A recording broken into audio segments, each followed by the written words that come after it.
So yes, I better stand in the right spot, but I'm in there.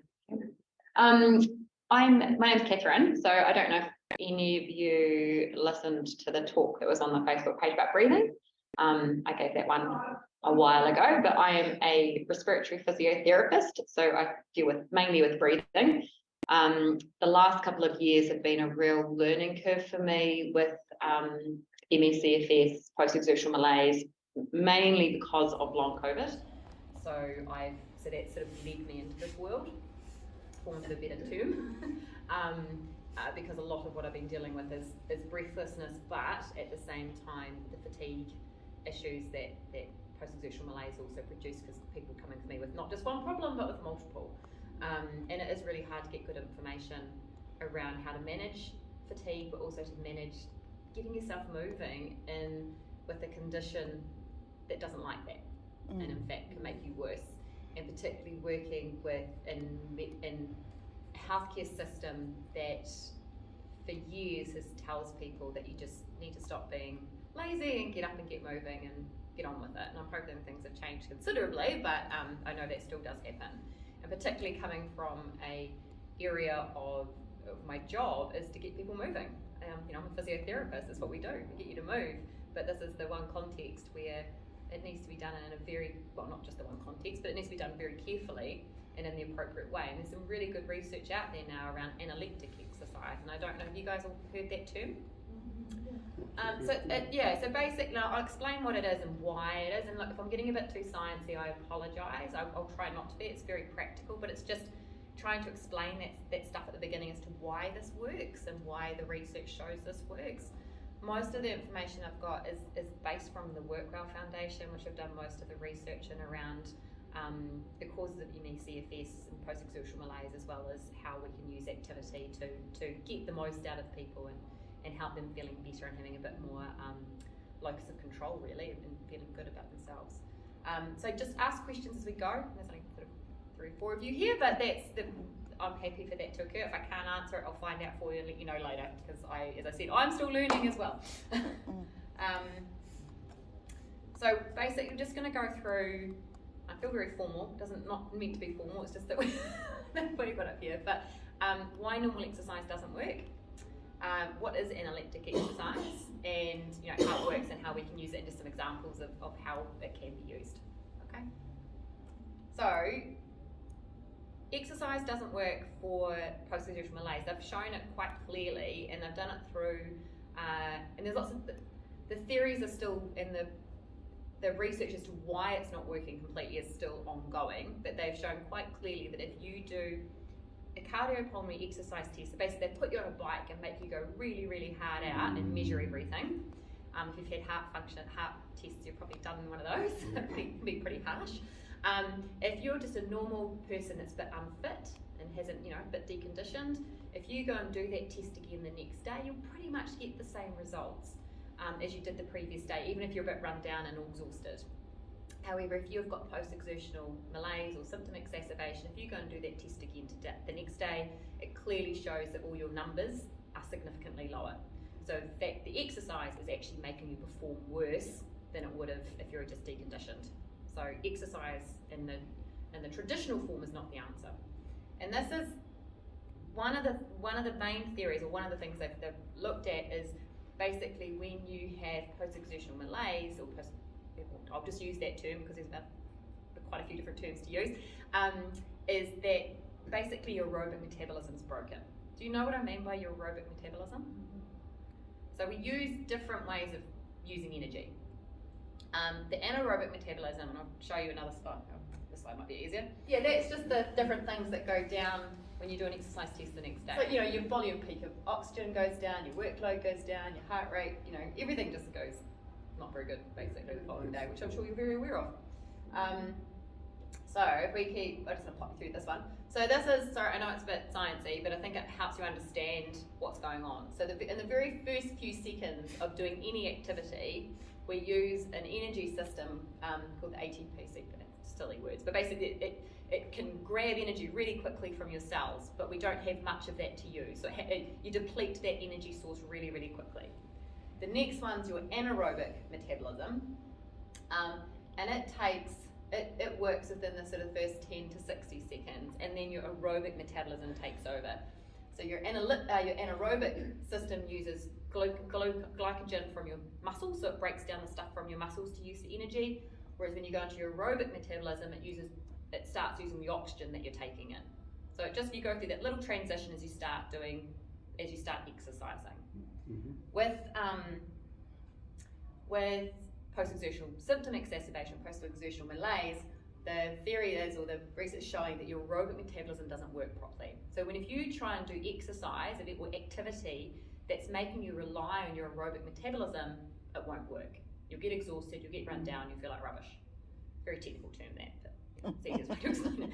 Whereas if you can try and do things in your anaerobic metabolism, because your body is able to access that energy, you should in theory be able to cope with it. Okay? So, it's the, yep. result. Yes. So the short term, this is really gets a bit confusing, so I don't go too deep into it, but so when you use glycogen to produce energy, the byproduct is lactic acid. Okay. Whereas when we use oxygen to produce energy, our byproduct is carbon dioxide, and it mixes with water and makes carbonic acid. So which is actually, I was looking for ages, but the guy at the Workwell Foundation was saying that lactic acid is actually more toxic to our cells than carbonic acid, but I couldn't find that backed up anywhere when I was looking for research. But it's just, he said lactic acid is actually not as vile as people make it out to be. When people say, oh, I've got lactic acid build-up and that's why I've got really sore muscles, often it's actually more to do with your carbonic acid. But don't quote me on that, that's just from another talk that I was listening to. And I tried to find stuff to back it up, but I couldn't quite. So that's, so it's just using different energy sources and producing different byproducts as a result of that energy source. Yeah? And a normal person would be on the green line. Yeah, so most people when they try to exercise, they'll be heading out towards this green line. Yeah, absolutely. Yeah. Yeah, unless you're doing like a power lifter or you're doing like a really short, sharp thing, that'll get you using your anaerobic. Right, yes. Everyone goes through their anaerobic, but then they'll go into the aerobic as they go for longer. Okay. So if you look at with post-exertional malaise or MECFS, if you can try and exercise or do activity in that first 2 bits, so the immediate and the next bit, so sort of heading towards that.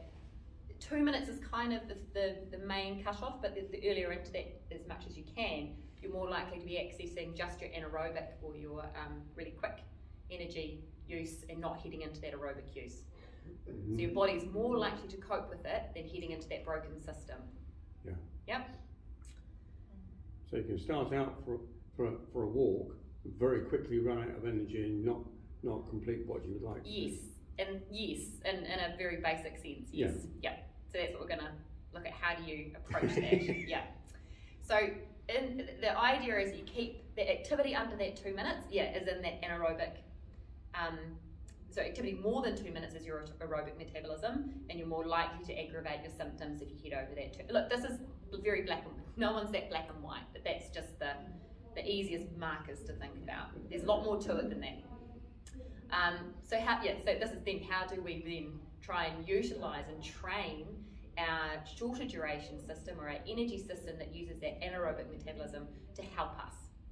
And that's by using pacing, which you know about, and avoiding oxygen debt, which I'll also talk about. So oxygen debt is basically thinking about your energy. Actually, it was really interesting. I had a lady with long COVID come in and she used this term.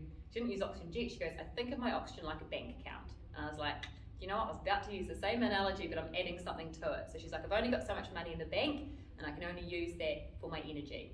And I was like, yes, but with post-exertional malaise, you have to add on an interest rate. It's not as simple as just having money in the bank. There's also a higher interest rate for you. If I was an athlete, which I'm not, my interest rate, if I did really hard out exercise, might be like 2%. Because I've got a really good ability. I can go hard and I can collapse at the finish line, but I'll recover quite quickly because I've trained my system to do that. Whereas if I've got 5% interest rate. If I'm just a normal healthy individual who's, does exercise regularly and can, is trained up enough, I might go and do some hard exercise, but my interest rate's about 10%. It might take me a couple of hours to recover from a really hard exercise routine. Whereas for someone with MECFS, just going about regular activity and pushing into their oxygen debt or their aerobic metabolism is going to give you an interest rate of 50%. So it's significantly higher to go and do something a whole lot less than somebody that's able to train into it. Yeah? It's a nice way of thinking about it. So the whole idea around trying to build your anaerobic capacity and your activity within that is to try and get away from the two extremes, which I'm sure you're probably quite aware of. You have your roller coaster where you're your boom and bust, where you feel great, so you do a whole lot, but what you do is you just end up having a significant amount of interest to pay the next day. So you've got a real up and down. Or you have people that, and appropriately at times, who just completely avoid any activity at all because of the fear of that interest rate. Yeah. We don't want to be either extreme. So how do we do this? This is going to be quite short.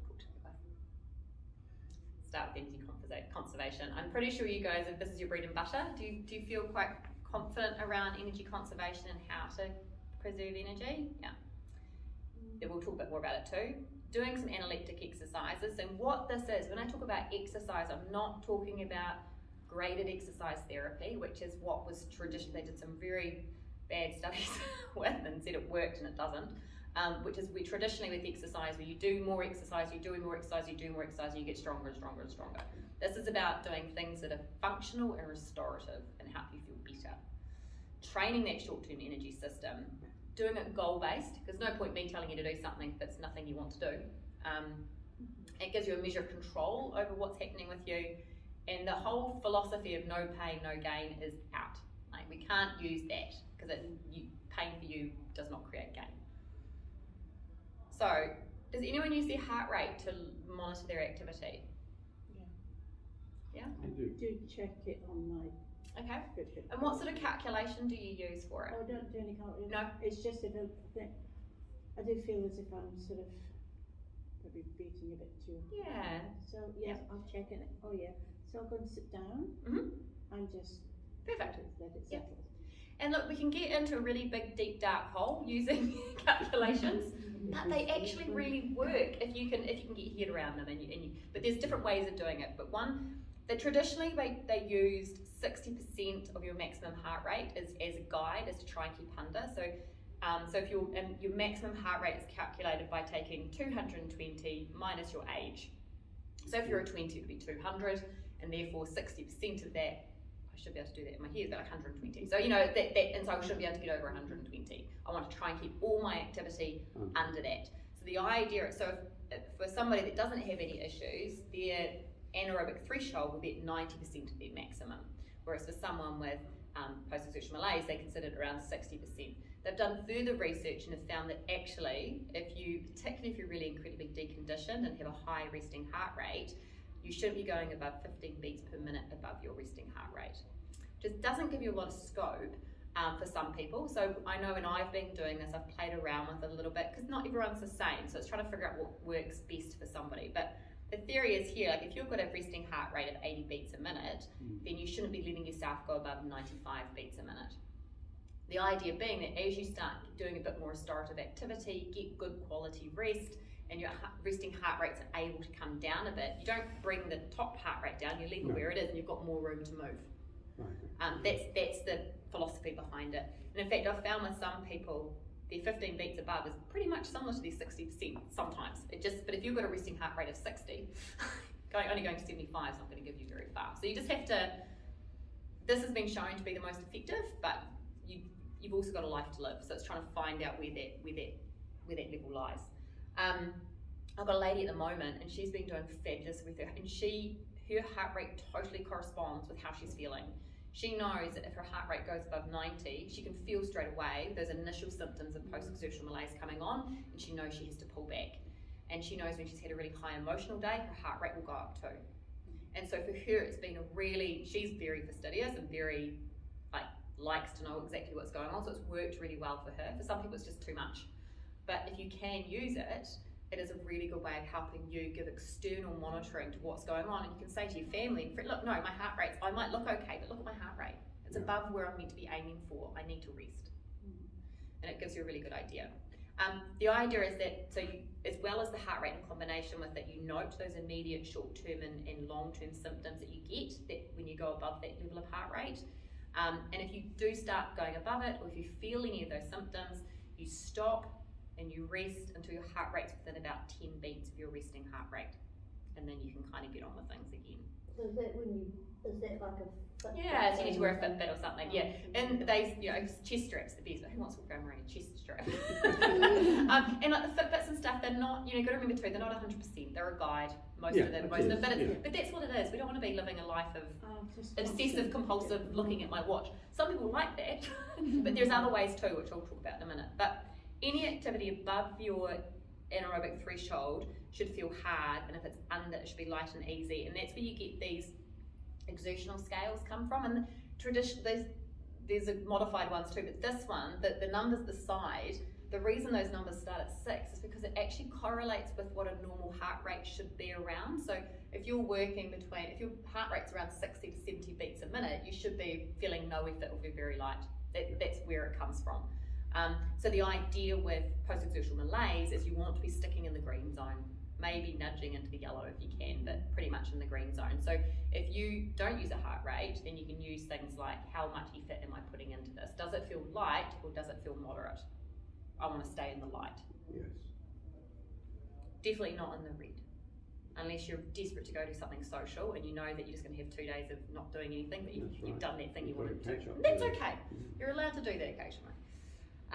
These are those immediate short-term and long-term. If you're not, I'm sure you're aware of what yours are, but if you're not, it's really good to try and keep an eye on this. So things like your immediate ones are, those things you get straight away when you know you've just nudged too far. So feeling tired, fatigued, out of breath, dizzy, nauseated. Some people, everyone has different symptoms. So it's about, correlating those to your heart rate or how you'll feel is really important as well. So, because sometimes not all the flags come up. You might actually be feeling okay, but you start feeling a little bit short of breath and think, well, actually, this is a sign from my body that I'm working a bit harder than I should be. Or you're feeling feel a bit nauseated all of a sudden. So that, but you weren't feeling like you're exerting. But, so you have to use a combination often of those things. These are all from the Workwell Foundation website too, which is really good. So your energy conservation, I know this is just good old bread and butter stuff for you guys, but it is all about trying to keep within your energy. So when we talk about doing analeptic exercise or restorative activity, it's still to be done within your energy envelope. So that barrier that you know you can deal with, and then you can stay with them without crashing. So knowing what your reservoir is, keeping a diary if you haven't done that already, figuring out what sort of things I can cope with, how much rest do I need. Using your 4 Ps, so prioritising, planning, pacing, and pleasure. Pleasure is so important, but we need to make sure we know that if we're doing that, sometimes there can be a payoff, but just understanding that. How to save energy, flex your no muscle. We're very good at flexing the no muscle. None of us do that enough. Modifying your activities, sitting down saves 50% of your activity versus standing up. Using the sat nav. I had a lady coming the other day going, I can drive, but I just find it, but I feel so exhausted afterwards. I'm like, put the sat nav on. You don't have to think about where you're going. Just follow the voice. All those little things just make anything where you can eke out a little bit of energy saving is all worthwhile. And resting, and it's about good quality rest. Using your breath, which we can talk about in a minute as well, but telling your body that it's safe and that it's calm. Not sitting watching telly, and some people can cope with telly, and that's fine. But it's about finding the rest for you that's actually going to give you what you need. It's just more about staying in your energy envelope, which I don't need to go into. Right. Anyone got any questions so far? It's just a bit of a summary of what you I've got a little question. Yes, go for it. And it might not really apply here, but that's right. With the heart rate threshold calculation, do you know if that's safe or appropriate to use in paediatrics or teens?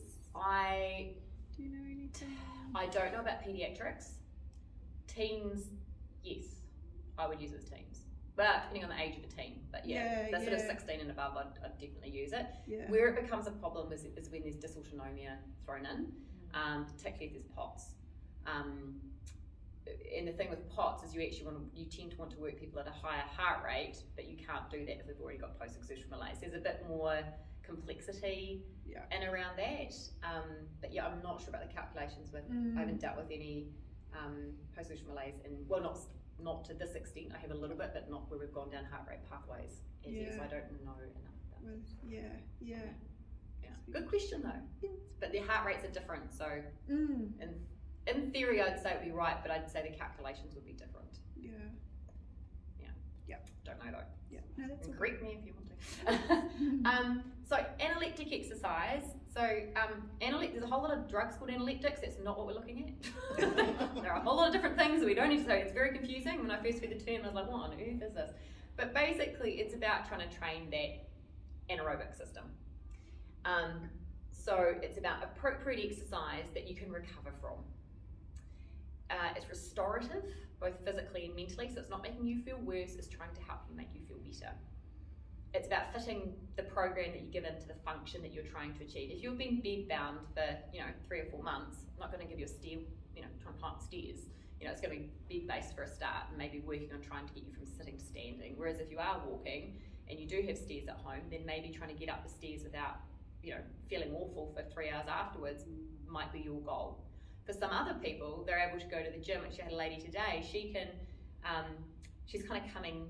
She's an interesting one, but she can go to the gym and do weights and yoga, but she really wants, and she can walk for 40 minutes, but she can't run. And if she runs, she's out for 3 days. Like she's just knackered for 3 days. So her system's very, very different. So the goals need to be very, very different depending on where you are. So it's definitely not a one size fits all. But the theory behind it is the same. And there's a real payback to rest. So for any activity, you need to be resting for at least 3 times as long afterwards. So this is about, you do your little bit of exertion and then you rest. So I think I've gone to another slide, but it's generally based around about 30 seconds of exertion. So that's really well safe within your anaerobic threshold time frames, and then resting for 3 to 6 times as long. So if you exercise for 30 minutes, you're going to be resting for 1.5 to 3 minutes, and then you do your next set. So it's not, it's little and a nice big rest. Little and a nice big rest. Yeah. The other thing that's really important is making room for it. So this isn't, if you've already found your energy envelope and where you need to sit, adding this on top may not be appropriate. You might need to take something else out to enable you to be able to do this instead. So it's just, once again, it's all about, that's that give and take and trying to find and prioritize what it is you're wanting to do that's then not going to push you over the edge. The stages that it goes through, or the theory that they go through, is you start with things like stretching, which isn't going to exert you too much, with some strengthening, because that strengthening activity sits more within an anaerobic metabolism. Then the next stage might be stretching and adding a bit of resistance into your training and your strength training. Stage 3 will be looking at interval training. So interval training might be, a few walks on the stairs or a short walk and then off again, or whatever it is that we're doing. And then stage 4 is looking at trying to maintain it. You could be in stage 1 for a year. It's not you do this for a month and then you move on to the next thing. It can take a very slow. For some people it could, but for other people it can be very slow. And it's about trying to improve function. We're not all out trying to run the city to surf. I used to do that. You used to do that. Well, maybe you could be. No. Yeah. So it's finding, and when we say goals too, it's about realistic goals. We can all set some fun goals, but it's not always what we should be doing.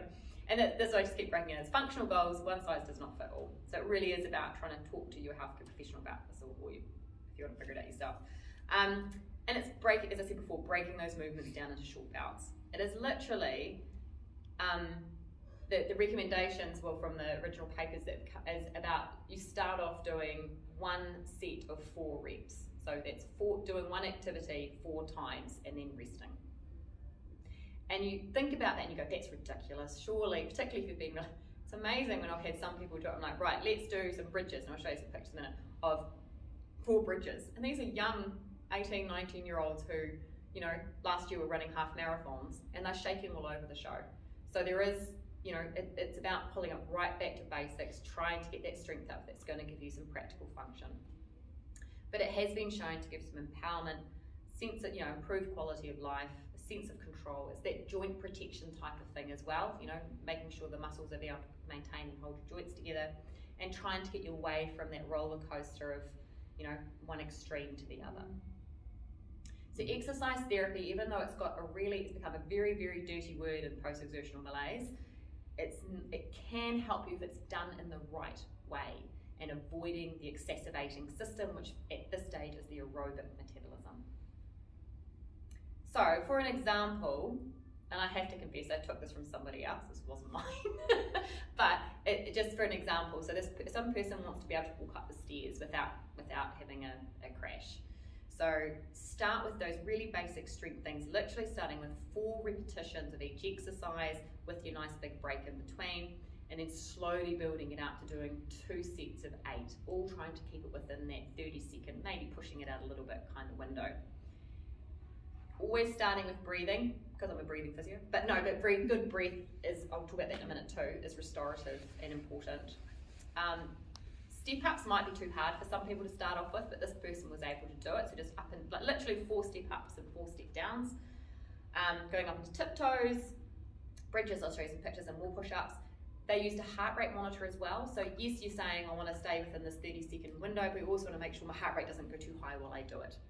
And that allows you to figure out, can I increase my reps? So if my heart rate can stay at a good level whilst I'm doing my 4 reps, I can do them in 30 seconds, can I add in another set of 4 and my heart rate stay the same? So you can use that effort level of the green, yellow, moderate to, you know, light to very light exercise.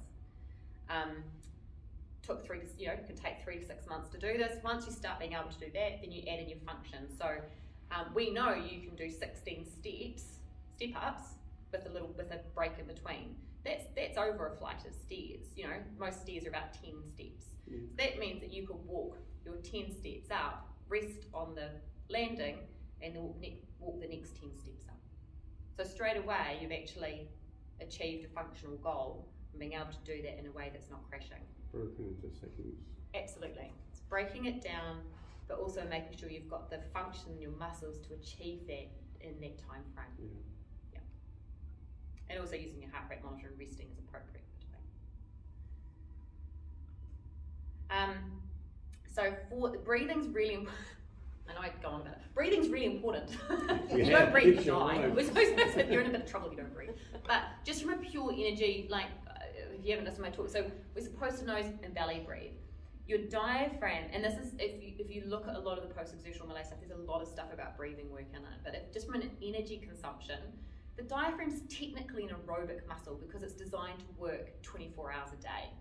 However, it only uses about 2% of your energy consumption. Your chest muscles, which a lot of people use when they're under stress and feeling unwell and, you know, have a broken system, use up to 30%. So from pure energy expenditure, taking away every other thing that breathing does, and it has a massive impact on our stress system and our inflammatory response, you know, a whole lot of stuff. From a pure energy consumption point of view, it is much more efficient to breathe from your diaphragm than it is from your chest. So the more you can get yourself diaphragmatically breathing, you may need help with that. Go back and look at the other talks on the Facebook page. I'll talk a bit more about it. That it will help. The other thing that breathing from your diaphragm does, it gives you good quality rest. So if you are breathing from your diaphragm, lying down and doing it actually as an exercise for your rest in between, you're going to get better rest than if you just sit and, you know, after you've done your exercise. So belly breathing is really important. The other one is your pursed lip breathing. So pursed lip breathing is breathing out through tight lips. What it slows you down. Your breath out stimulates your parasympathetic nervous system, which is your calming response. When you breathe out against pursed lips, it also puts a little bit of pressure back in your airways and actually increases your oxygenation because it allows the air sacs to stay open longer. They actually use it, you know, like walking up Mount Everest and high exercise and things like that. But we use it in stress and anxiety. We use it in, you know, respiratory and cardiac, you know, problems, and we use it in exercise. So, so it's a very easy technique to use to just give you some calm and some good, more bang for your buck, basically, when you're in between trying to do exercise. Would you always have to do it lying down like that? No. Because It's some not find functional. it difficult to get up and get Yeah, it on. absolutely. So, lying's kind of the easiest place to learn it in, just because you haven't got gravity and posture. Fair enough. But absolutely, you can do it. We should be able to breathe well in any position, Good, yeah.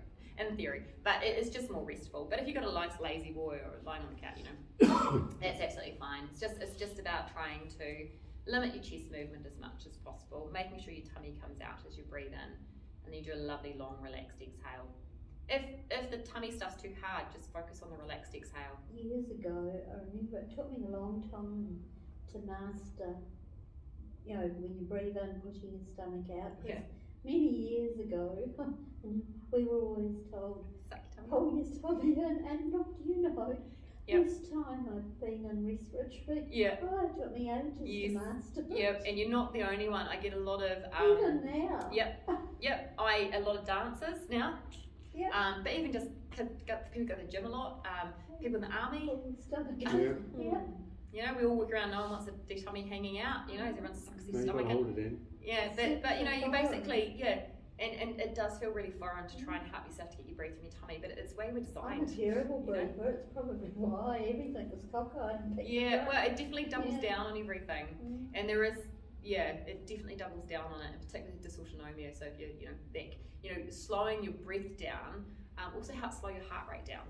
So if you can utilise, sometimes there's more than one thing going on. I'm not trying to take away from that, but it is one thing that may help you bring your heart rate down. So every time we breathe in, our heart rate goes up, and every time we breathe out, it actually comes down. It's the basis of a lot of heart rate variability stuff. I don't know if you know anything about that, but that's about using the swings in your heart rate to tell your body if it's in a restorative or a stress state. Whole nother talk. But so if you use that pursed lip breathing, it actually helps drop your heart rate. Yeah.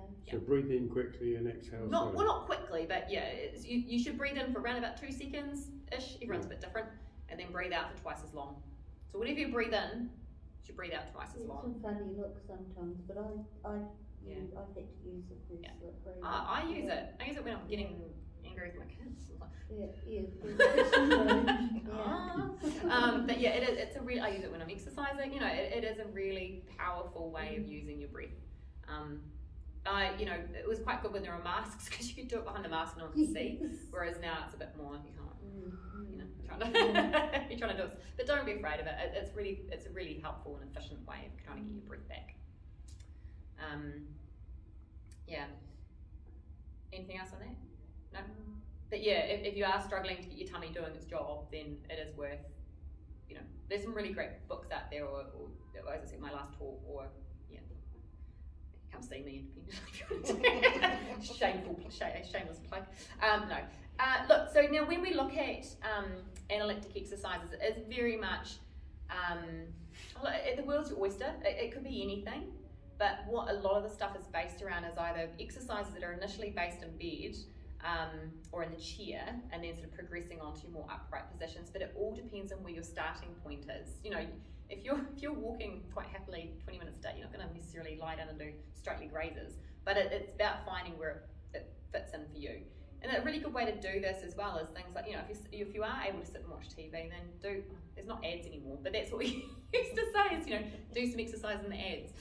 And then you rest during the actual program part, and then you do the next, that's a lovely way of trying to break it up. But programs, unless you're watching proper old school TV, it doesn't necessarily happen anymore. There's a pause button. Yeah, there is a pause. That is very true. There is the end of the scene. Push it. And the idea too is yes, we're breaking it down and going slowly, but it doesn't mean you do it for half a day. You still want to limit how long you're doing it for, and most of what I've read is around about 20 minutes. But as you get better at doing more in that 30 seconds, you'll get more done within that 20 minutes, even though you've still got the rest periods. And you might find initially you need to rest for 3 minutes, but after a while you can rest for 1.5 minutes, which is still that 1 to 3 ratio. So there's some really simple ones here. Sorry, there's things I've not done. Really a lot around the bottom and the thighs. They're really big muscle groups, and if they're working efficiently, they're going to take a lot less energy. So the crazy thing about muscles are the stronger and fitter they are, the less energy they need to do their job. And so this is where we often get stuck with post-exertional malaise isn't caused by deconditioning, but it creates deconditioning. So we need to try and counteract that, but without going into that aerobic metabolism. So it's just getting that balance right. So if you can focus on those big muscle groups, then at least you're kind of, getting those ones that are going to take the biggest drag out of your systems. The diaphragm's one of them, but then things like your bum muscles and your thigh muscles. And in fact, they've done a lot of research around breathlessness, and I know this is more about your respiratory cohort, but people with, there's a direct correlation or link between the strength of your thigh muscles and how breathless you are. So the stronger your thigh muscles are, the less breathless you are. And that's because they're such big muscle groups that if they're efficient, you're less, it gives you a good indication of your whole body's condition. In fact, they do electrical stimulation anyway.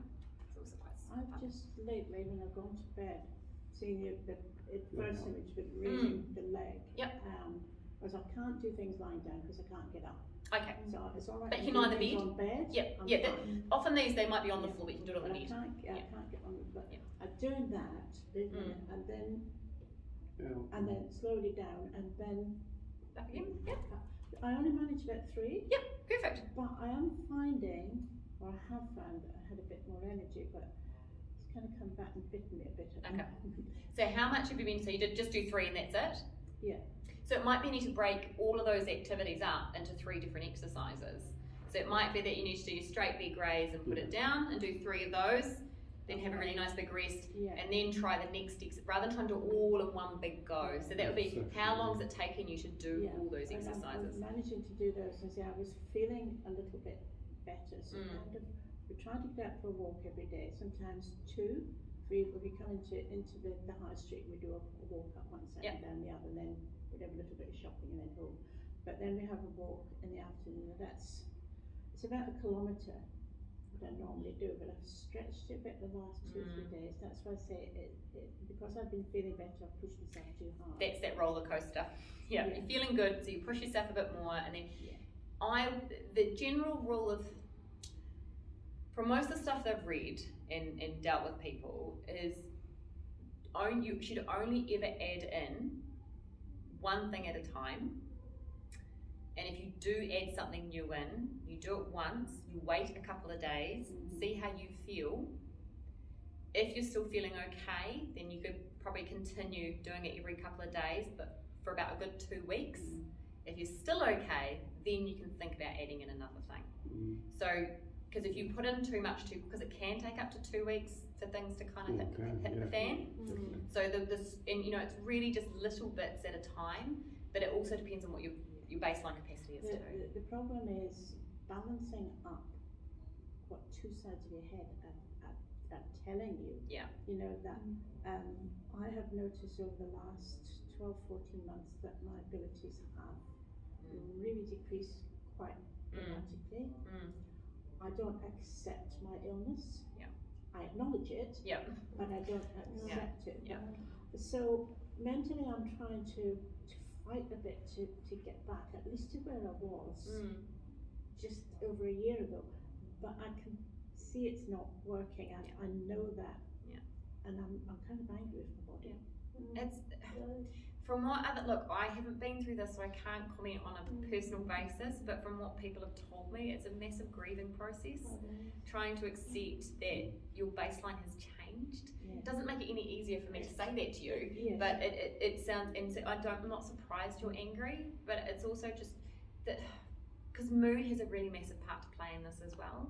And the really unfair thing is that, well, all of it's unfair, but the really unfair thing is that, if you are, I'm not saying you're depressed, but if people are depressed or have low mood, the one thing that we know really works for this is exercise. Okay, and I've had to fight I've written a lot of letters to a lot of health professionals saying that if they just go for a walk, the benefits will outweigh any of the risk to their fatigue. And I'm like, because of the importance of sunshine and mood. From a mood. The problem is with post-exertional malaise, it is the one condition where if you're depressed and you do exercise, your depression will get worse. And this is quite clearly shown in the literature. So it's really hard to get people to understand. I'm not saying you don't go to expose yourself. Vitamin D, doing things for pleasure is really important, But it's balancing out in a way that you're going to get pleasure, but not push yourself. I know I'm never going to get back up there, but you're just trying to get, just a year ago, where I was just a year ago. And I sort of feel that, yes, I could walk a bit more than a kilometre, yes, I could do various other things, but there's been a lot that's been happening with my condition in the last year now. I guess that's just part and parcel of the declined age as well.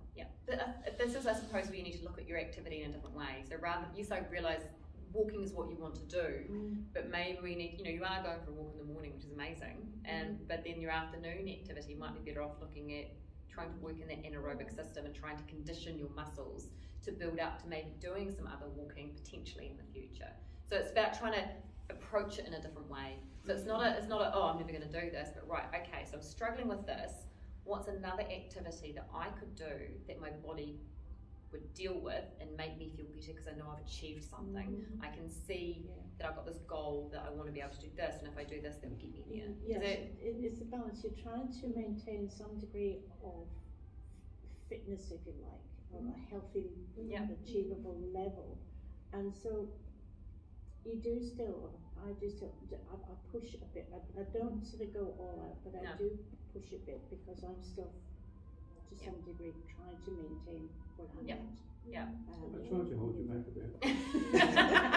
bit. Got the reins out. He's actually, his weight is fine as well. And this is where a lot of this stuff has come from, because they've recognised that just saying we just need to rest, not do, it's not helpful. It's helpful because it's what you need to do, but it's not helpful because the rest of our brain and our body are saying, I still need to do something. I still need to find out what it is that I can do. To function.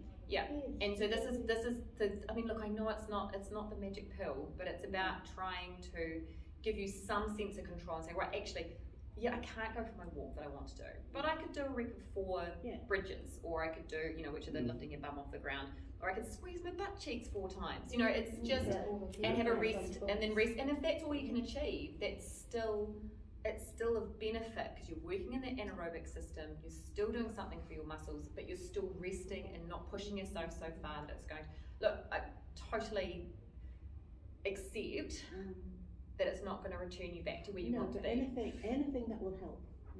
And that's probably all right. Anything that will help, we guide. And it's worth too having a play around, and I've done this with a few of my patients, and I suppose some of them are a bit more dysautonomic, so their heart rates jump around quite a lot when they change position, where they can cope with a lot more exercise in lying than they can in an upright position. And I know it's not necessarily functional doing things lying down, but if you feel better, because you can achieve 2 reps of something in glute, lying down, but you could only maybe do 3 sit to stands, then it's still, you're still making those muscles work in a way that they can cope and deal with. Yoga type stretches and things are lovely as well. Like I just bumped a whole lot of pictures. There's the, just tightening your thighs or lifting. You don't have to put the band on it. Sorry, everyone looks so fit and active here, but it's just you can't really get deconditioned. Well, not deconditioned, but it's not really the right pictures around. But the resisted band would be stage 2. You can add in, so you're doing the same exercise but for a resistance band in. These are sort of more upright ones, but they're still really, tricep dips, which are probably quite hard. I hate doing tricep dips, but it's in the papers that I keep talking about. Wall push-ups are a lovely one too. You just doing a push-up against the wall, but working those big muscles again.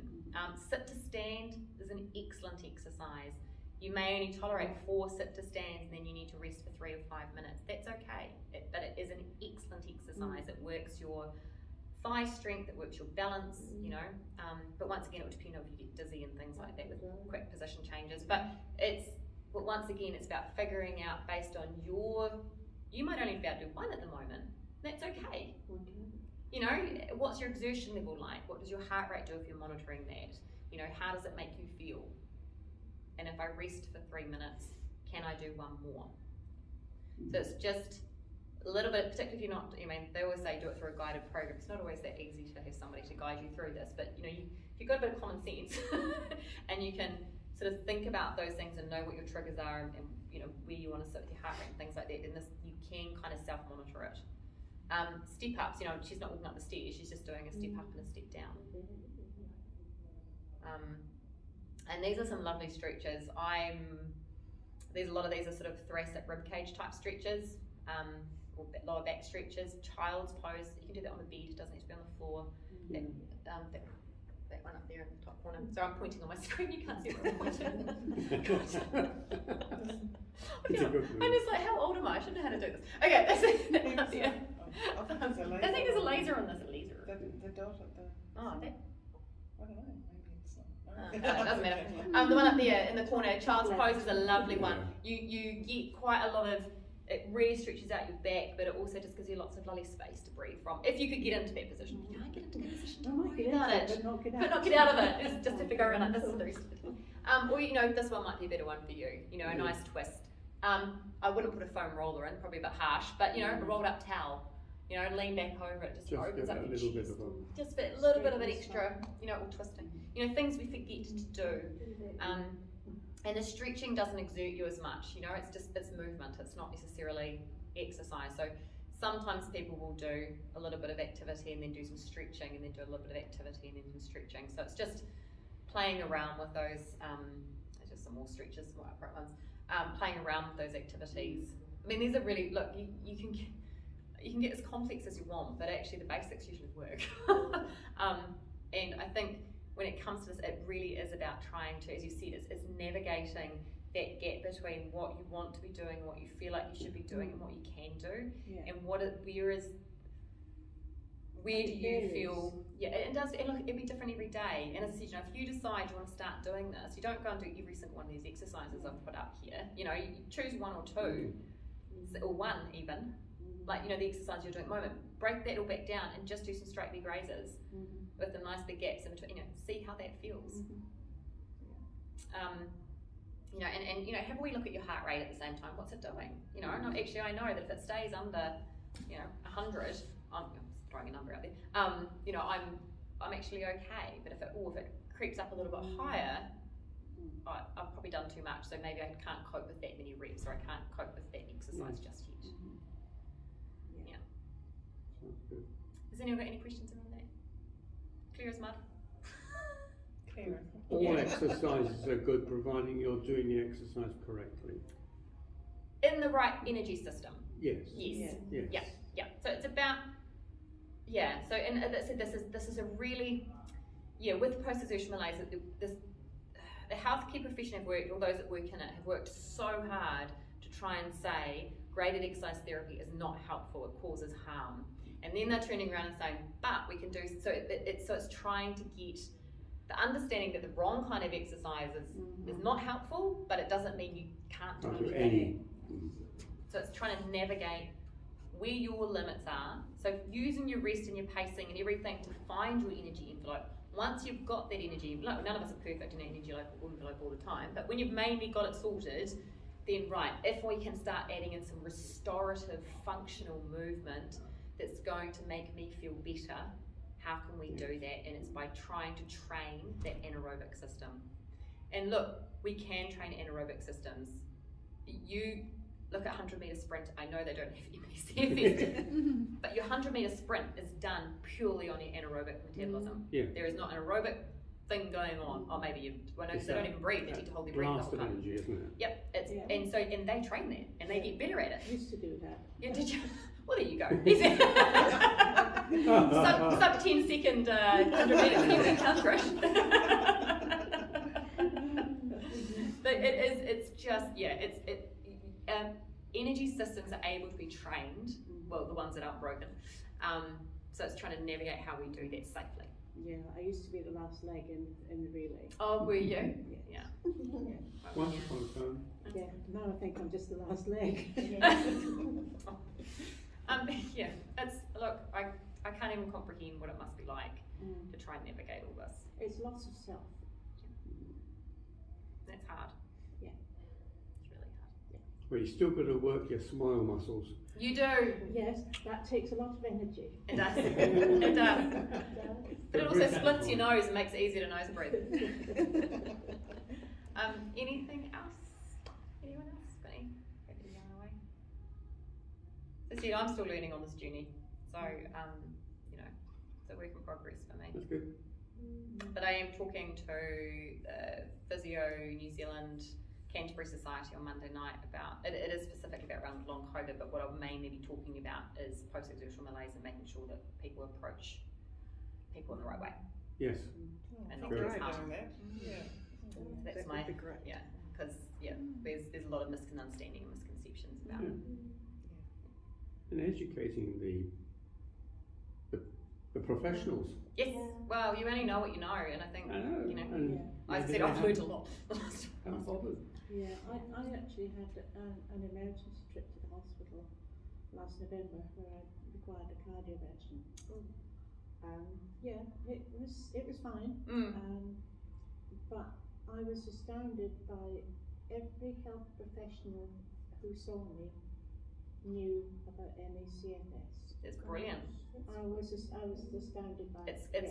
as much as I know sometimes people feel that long COVID's kind of outstripped MECFS, but actually it's raising awareness for something that was very, So that if anything, done it's a actually good thing been, for us. I think it has been a had good thing. my lymphedema physiotherapist who got COVID and took it out of her energy actually saying to me, I actually know now what you've been feeling. Whereas I knew she never really did. And the words don't really explain it. No. Fatigue doesn't explain it. She never really got something. And then found me. Time for a cup of tea. Yeah, I now, think if it's time you've for a got- cup of tea. But thank you so much. That's all right, for right. preparing your talk and talking to us, but also health professionals. We really appreciate that. It makes a difference for us. All those conversations. Yeah. So thank you. Thank you. Yeah.